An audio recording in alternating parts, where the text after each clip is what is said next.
All right, welcome back. So in this video, we're going to talk about the Sharpen filter. So what I'm going to do is close out 07 render filter. Let's do file new. Whoop, not file open. Let's do file new. And we're going to do photo. And let's do a landscape image. I'm going to hit create. And not an image, but a preset. And then we're going to do file save as.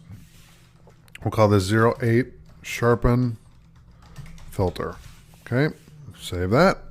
Now I'm going to head over to Firefox and I'm going to go to Google and let's type in the Grand Canyon Skywalk. Okay, now I'm going to go to images and we're going to go to kind of a clear, let's see if there's a clear image that we can use. Okay, let's see here.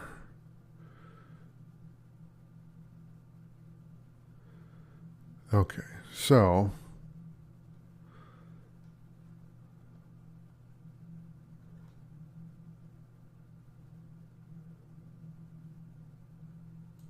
okay, that's a cool picture. So let's right click on that, save the image, and I'll hit save. And I'm going to open it in the Explorer here and right click on it, open it in Photoshop. Okay, there you go. All right, so now I'm going to hit Control A, Control C, and I'm going to paste it in here. And then we're going to do filter, sharpen, and we're going to do shake reduction. Okay, so there isn't much shake stands, right? So if it's going to, okay, there we go.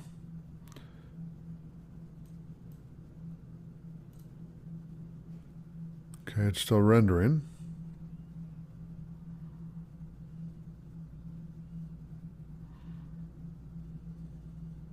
Okay, then let me do smooth in.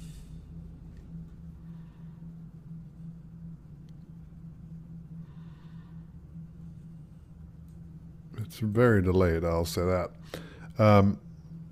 Okay. Let's hit OK on this.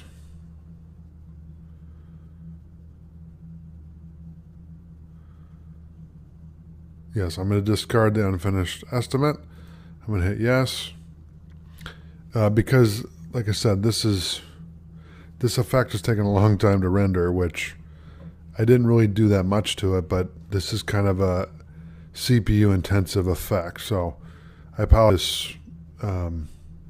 I want to keep the video rolling because I want you to see what it does when you're using these effects. So keep it in real time here. So I'm going to let it render out here real quick. But you can see as it's rendering here, I'll talk a little bit about what it adjusted. And from this image to this, I can see where it added a sharpen filter to it. It sharpened this area right here because this was not as crisp when I brought it in. And it sharpened these as well. Like it just made them really pop out a lot. So it adds a lot to the image. And this is a gorgeous picture that they took. Compliments to the photographer who took a picture of this because that looks phenomenal. Okay, so now I'm going to Control S to save this. And let's look at the original. Okay, so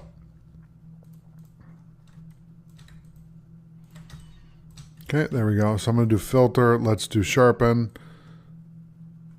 Okay, so that just will just add the sharpen filter to it. Okay, now if I do filter and we do sharpen and we do sharpen edges, same thing. It just adds to it, right?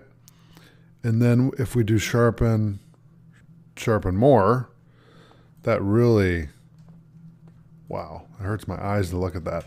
Let's Control Z to undo that. You can see even with this one, it really kind of distorts the image. So I'm going to Control Z to go all the way back. And then let's do filter, sharpen, and let's do smart sharpen, right? So with this, we have a little more control.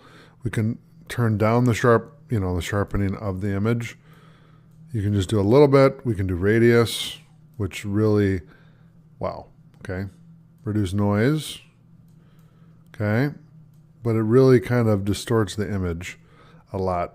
We can do lens blur, Gaussian blur, motion blur. We can do shadows, so we can do fade amount. Let's really jack this thing, okay? Let's do radius, highlights. I'm just kind of maximize it out and just see what it looks like. Okay, I mean, that isn't bad. Like I said, it changes everything on the image, but again, this is a filter. That's the idea, is we're adding effects. So let's do unsharp mask. We can do, 500%, drop it down, do the radius, threshold, etc. I'll hit OK.